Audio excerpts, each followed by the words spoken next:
Prime Minister join me in applauding the brave Labour staff members who've travelled across the Atlantic to campaign against Donald Trump? We're going to be awarding $1 million to randomly to people who have signed the petition. Listen, you know, I have just about enough existential energy to cover various wars and things. I'm not sure if I have the existential energy this time, Rita, to cover Trump-Biden part 2. I'm loving this loving. I don't often get it. But I say to the honourable gentleman is that people in their own time often go and campaign, and that's what we've seen. It happens in all political parties. People go and campaign. Keir Starmer and his Labour Party are at the centre of a storm after Donald Trump accused them of attempting to sway American elections. An unprecedented situation that has added strain to an already delicate UK-US relationship. Trump's campaign alleges Labour members are not just offering moral support to the Democrats, but are actively participating in Kamala Harris's campaign efforts in crucial swing states, an action they argue constitutes blatant election interference. Stephen Flynn. Thank you, Mr. Speaker. In today's spirit of cross-party working, will the Deputy Prime Minister join me in applauding the brave Labour staff members who've travelled across the Atlantic to campaign against Donald Trump? Mr. Speaker, I'm loving this loving. I don't often get it. But I say to the honourable gentleman is that people in their own time often go and campaign, and that's what we've seen. It happens in all political parties. People go and campaign. At the heart of Trump's campaign's formal complaint to the U.S. Federal Election Commission is the claim that Labour's involvement in Harris's campaign crosses ethical and legal lines. Trump's campaign co-manager, Susie Wiles, passionately described Labour's influence as undermining the spirit of American independence, a core principle that dates back to 1776. Wiles argues that Harris's outreach to foreign volunteers suggests a weak foundation in her own electoral support base, one unable to energize local American voters alone. Trump's campaign, on the other hand, has positioned itself as reclaiming American strength, asserting a clear America First philosophy that they claim will reduce external influences on U.S. governance. It's up to private citizens how they use their time and their money, and it's not unusual for supporters of a party in one country to go and campaign for a sister party in another. It happens both ways round and across many, many countries, but none of this was organised or funded by the Labour Party itself. This is individual people making their own choices as they're free to do. I think his complaint, though, goes to the fact that there was a post on LinkedIn, on social media, from a Labour Party manager, which has now been deleted, but which was offering some kind of help for Labour Party members who went to America to help Kamala Harris's campaign. And that is what Donald Trump says is described as reasonable inference that the Labour Party was making what he says amount to illegal foreign national contributions to the American election. What do you say to that? Well, none of this was organised directly by the Labour Party. As I say, what people choose to do in their free time, and whether she's part of a group linked to the Democrats, is entirely up to her, and it's up to individuals if they want to use their holiday to go and campaign for a party, a sister party in another country. People are free to do that. It's not against the law here, it's not against the law in the United States, but it certainly wasn't organised by the Labour Party itself. However, Labour has consistently denied any legal wrongdoing, clarifying that its members are covering their own travel costs and emphasizing that accommodation arrangements are being facilitated by Democratic volunteers, not through Labour funding. This response is crucial, as it addresses the concern that Labour might be contributing financially to Harris's campaign, which would directly contravene U.S. election laws prohibiting foreign funding. The Labour Party's defense also frames this involvement as part of a traditional exchange of ideas between international progressive groups, an effort they say has no bearing on U.S. sovereignty. We are going to be awarding $1 million to randomly to people who have signed the petition every day from now until the election. See Douglas Murray's point of view on this matter. Well, it's a very interesting thing that because, of course, a lot of Americans didn't trust the justice system already.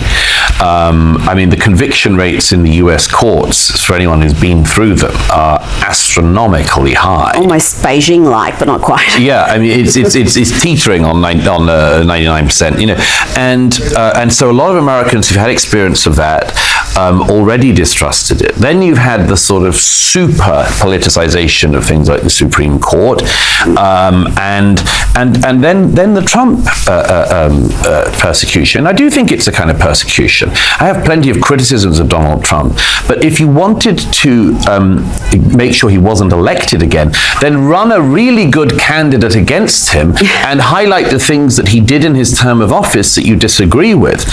Most people, I think, in America can see that this is a form of endless persecution against Trump. It certainly looks like that. This way of sort of trying to ruin him financially just looks like the final sort of, you know, the final turn of that dial.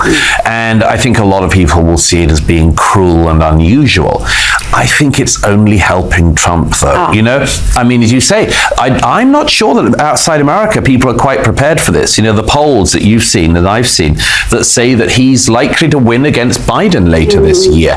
I mean, personally, you know, I have just about enough existential energy to, you know, cover various wars and things. I'm not sure if I have the existential energy this time, Rita, to cover Trump-Biden Part 2. We last met in America, in New York, in Trump-Biden round 1. I don't know. I mean, those guys might be there for round 2. You might be there for round 2. I think I might be just propping up the bar, exhausted. But I'm not sure. This is going to be brutal, Rita. The campaign activity stems from an invitation circulated by a labor official, encouraging members to volunteer in swing states like North Carolina and Nevada in advance of the November election. Posts on social media mention nearly 100 labor members mobilized to support these efforts, with specific posts even offering accommodation to volunteers headed to North Carolina. Labor maintains that this support is routine for progressive parties internationally, and points to a history of shared tactics and outreach initiatives as evidence of a long-standing collaborative relationship with U.S. Democrats. Her message has been a message of hate and division, and my message is about saving our economy, securing our border, bringing together the greatest and broadest coalition in American history. There's never been a coalition like this. Everybody's included. And on issue after issue, she broke it. They broke it together. But for purposes of this election, she broke it. Can't let her go. And I'm going to fix it, and I'm going to fix it very fast.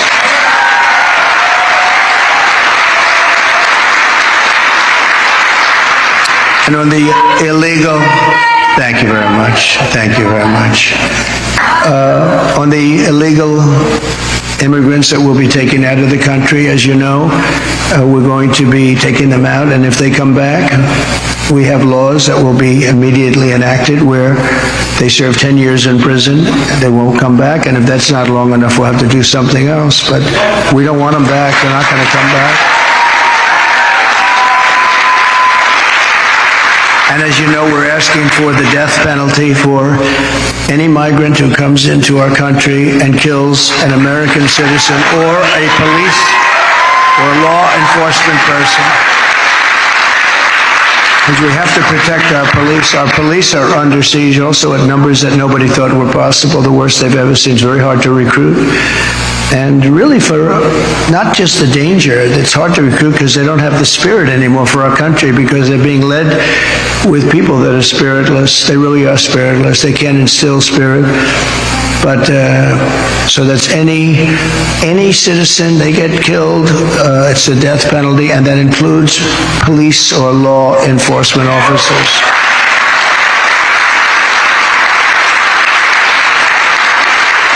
But we're going to revive our economy. We're going to use a system of very fair, very reasonable tariffs. As I said, so powerful. We've never used them. I used them. China paid us hundreds of billions of dollars, and no other president's gotten 10 cents from China. China had a free ride, but so did many other countries. The European Union is taking advantage of us. They don't take our product, and yet we take their product all over the place. We take their farming product. We take their cars left and right? BMW, Mercedes-Benz, Volkswagen, millions and millions. They don't take our cars. I said to Angela Merkel at the time, Angela, how many Chevrolets do we have in Berlin? Why? I don't believe you have any. I said, you're right about that, Angela. Well, we're going to change it. But they don't take our product. We have a deficit with them of over $300 billion. Think of that. And people think of them as friendly, but they're very tough and very fair. I mean, look, they united in order to take advantage of the United States. That's why they united. That's why they formed their coalition. Labour MP Jonathan Ashworth weighed in on the controversy, noting that the collaboration between Labour and the Democrats mirrors the established relationship between the Conservatives and the U.S. Republicans. For Ashworth, the cooperation between the two progressive parties is a sign of shared values rather than a bid to manipulate foreign elections. He insists that for Starmer, the priority remains to strengthen UK interests and nurture the close, enduring relationship with the US, independent of which candidate claims the White House. If you're in sort of small town Midlands and North, it's abysmal out there. I mean, they don't like Johnson, but they can't stand Corbyn, and they think Labour's blocked Brexit. The question is, for Labour, if it gets itself a half-decent leader next time round, whether it can reverse and regain its sort of traditional sort of heartland seats. I just can't see how you don't have a majority, to be honest. I was sort of wind my mate up and try and give him a sense of psychology. It's a bit like when football managers try and wind up the football manager of the other team. In the context of a sort of bit of conversation with your mate, it seems all right, but obviously when it gets leaked to a website, it looks terrible, doesn't it? And I'm so sorry about that. But I was just trying to wind him up a bit. Meanwhile, Trump's staunch ally, Pastor Mark Burns, recently took to GB News to voice his apprehensions about Labour's activities. Burns's commentary suggested that Labour's involvement in U.S. elections could set a dangerous precedent, one that may signal a preference for an American policy direction he describes as leading from behind and burdened with global commitments. Burns contends that Labour's alleged actions play into a vision of America that is less autonomous, a vision opposed by Trump supporters who seek a U.S. that is self-sufficient and prioritizes domestic over international affairs. And Donald Trump says he's appealing to minority voters, although he so far has been talking to mostly white audiences. But this weekend, that will change. He's venturing out to Detroit. Accompanied by Dr. Ben Carson, he will be speaking at a predominantly black church.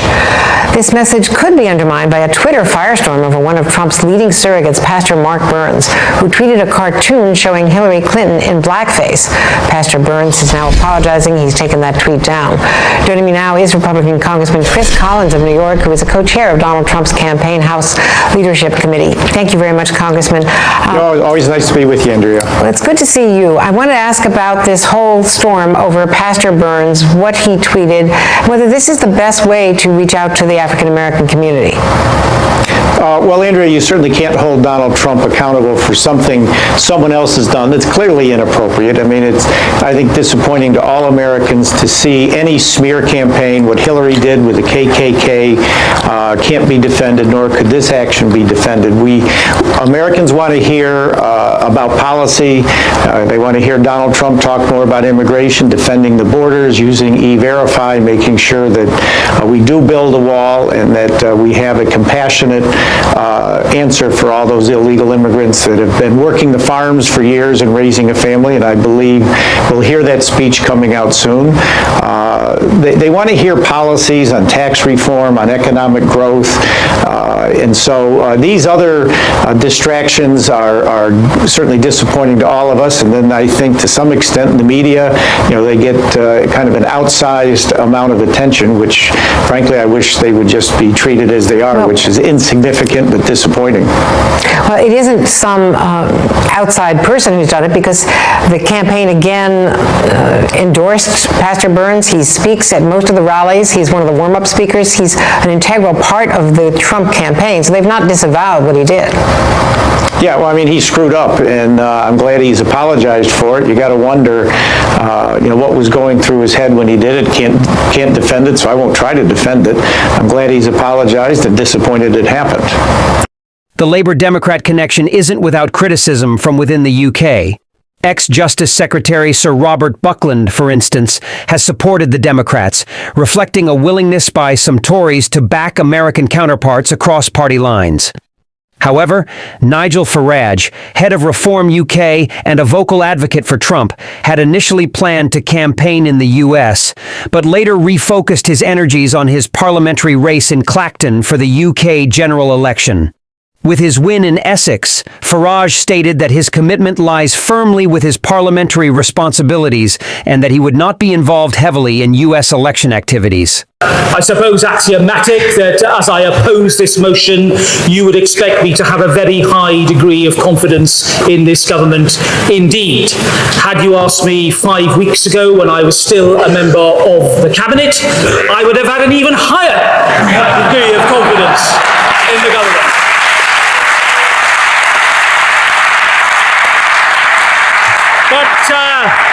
But as my right honourable friend, my good friend Geoffrey Cox said, politics is difficult. There are vicissitudes, and sometimes good men and women have to give way to other good men and women. But it's not a time for personal reflection, because the issues that have faced this country, as Geoffrey said, in the past 5 years, have been some of the most stark, divisive and difficult questions, and indeed existential questions, that this country has ever faced in peacetime. And Nick Thomason, the Honourable Gentleman, is right to say that when we faced the tsunami of COVID, that it was a collective effort of the British people, all of us, everyone in this room, our families, our friends, our fellow workers, who got us through the tumult. But I think that in their cries of complaint, the proposition over-egg the pudding. And when you look at the pudding that they try to create, it has no theme, ladies and gentlemen. It is a string of complaints, whinges and moans that do not begin to discharge the burden that the proposition have tonight. And it's twofold. One, that they have to demonstrate to you that the government has so utterly failed that it is not worth your confidence. But two, that there is an alternative that is better than the existing government. Now, I would say that they have failed on both fronts, and perhaps it's tempting for me, Mr. President, to fold my arms and sit down. Farage, nonetheless, hasn't held back from critiquing Labour's alleged interference, warning that Labour's engagement could create tension if Trump were to secure victory. His criticism underscores a growing belief among some British conservatives that Labour's involvement in US politics could create diplomatic ripples. The recent dinner between Trump and Starmer in New York, however, suggests that Starmer is keen to balance these competing dynamics. In the 2-hour meeting, reportedly a bridge-building effort, the leaders discussed the enduring UK-US alliance, with Trump complimenting Starmer's leadership. There's some extraordinary celebratory scenes outside Britain's prisons where, in some cases, serious career criminals were released. And this to make way for, yes, rioters, but equally those who've said unpleasant things on Facebook and elsewhere on social media. Does the Prime Minister understand? There is a growing feeling of anger in this country that we are living through two-tier policing and a two-tier justice system.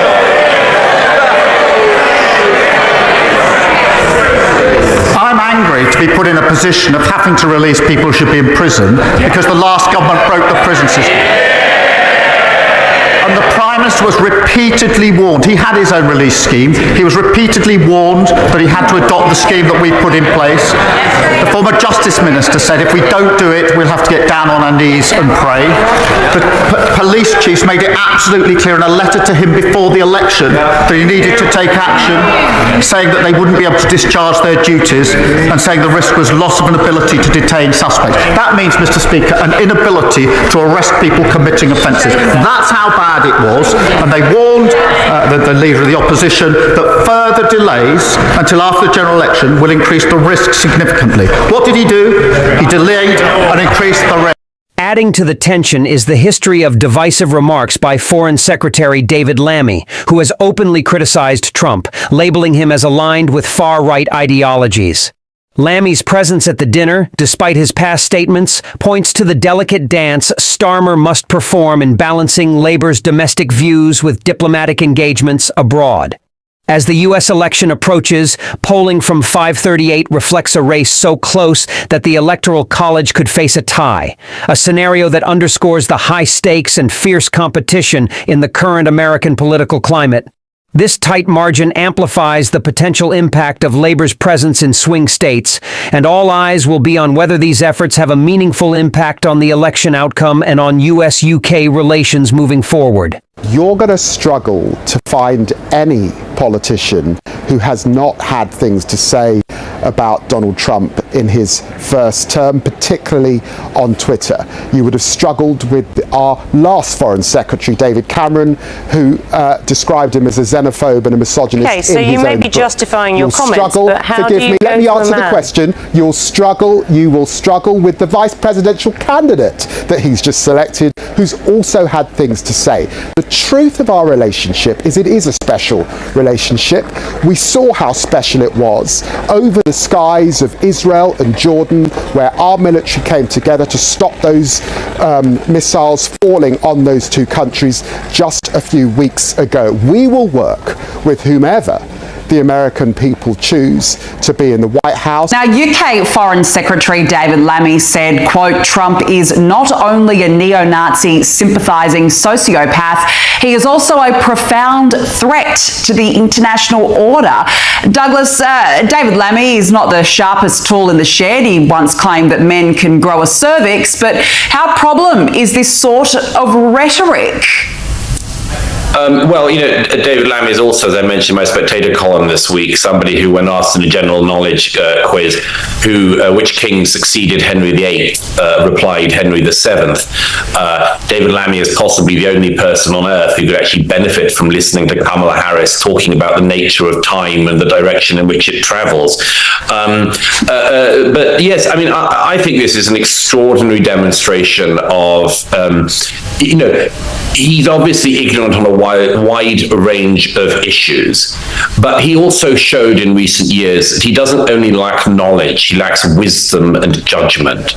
Because anyone wise and judicious would not, in any circumstances, be sending out stupid, abusive tweets about the president, the leader of Britain's most important ally, the closest ally, the United States, would not send out abusive tweets making completely ridiculous and absurd and insulting claims about him if he was a man of judgment and wisdom.